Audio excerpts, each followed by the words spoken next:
Hello friends, welcome to Saushika சமையல். இன்றைக்கி நம்ம சேனலில் என்ன பார்க்க போகிறோன்னா, பீட்ரூட் பொரியல் எப்படி செய்யலான்றது தான் பார்க்க போகிறோம்.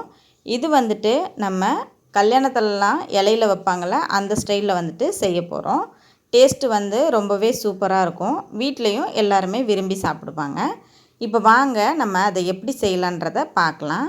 இதுக்கு வந்துட்டு நான் 1/2 கிலோ கிட்ட பீட்ரூட் எடுத்திருக்கேன். இதை வந்துட்டு நல்லா தோல் சீவிட்டு ஸ்கொயர் ஷேப்புக்கு கட் பண்ணி எடுத்துக்கோங்க. குட்டி குட்டியாக கட் பண்ணி எடுத்துக்கணும். இப்போ வந்துட்டு எந்த பாத்திரத்தில் செய்ய போகிறீங்களோ அதை அடுப்பில் ஏற்றி சூடானதுக்கப்புறமா 2 டேபிள் ஸ்பூன் எண்ணெய் விட்டுட்டு 1/4 ஸ்பூன் கடுகு, 1/4 ஸ்பூன் ஜீரகம், 1/4 ஸ்பூன் வந்துட்டு பெருங்காயத்தூள் இது எல்லாத்தையும் சேர்த்து நல்லா ஒரு வாட்டி கலந்து விட்டுக்கோங்க. அதுக்கப்புறம் 1 டேபிள் ஸ்பூன் உளுந்து, 1 டேபிள் ஸ்பூன் கடலைப்பருப்பு இதையும் சேர்த்துட்டு 2 பச்சை மிளகாவை கட் பண்ணி சேர்த்துருக்கேன் சின்ன சின்னதாக. 2 காஞ்ச மிளகாவை கிள்ளி சேர்த்துக்கோங்க. 1 கொத்து கருவேப்பிலை இது எல்லாத்தையும் சேர்த்து நல்லா கலந்து விட்டுக்கோங்க. பருப்பு மட்டும் நல்லா வறுபட்டு வரணும். அந்த அளவுக்கு நல்லா வறுபட்டு வந்ததுக்கப்புறமா 2 பெரிய சைஸ் வெங்காயத்தை கட் பண்ணி சேர்த்துக்கலாம். வெங்காயம் வந்து கண்ணாடி பதத்துக்கும் கொஞ்சம் மேலே வரணும். அதை லைட்டாக ப்ரௌன் ஆனால் போதும்.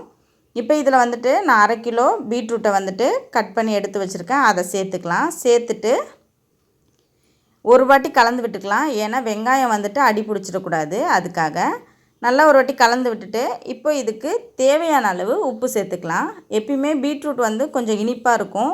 இனிப்பாக இருக்கிறம்போது நம்ம உப்பு சேர்க்கும்போது எவ்வளோ உப்பு சேர்த்தாலும் தெரியாது. அதனால் ஃபஸ்ட்டு கொஞ்சமாக தேவையான அளவுக்கு சேர்த்துட்டு தேவைப்பட்டால் நம்ம காய் வெந்து வந்துட்டதுக்கப்புறமா டேஸ்ட் பண்ணி பாருங்கள். தேவைப்பட்டால் அப்புறம் திருப்பி உப்பு சேர்த்துக்கோங்க.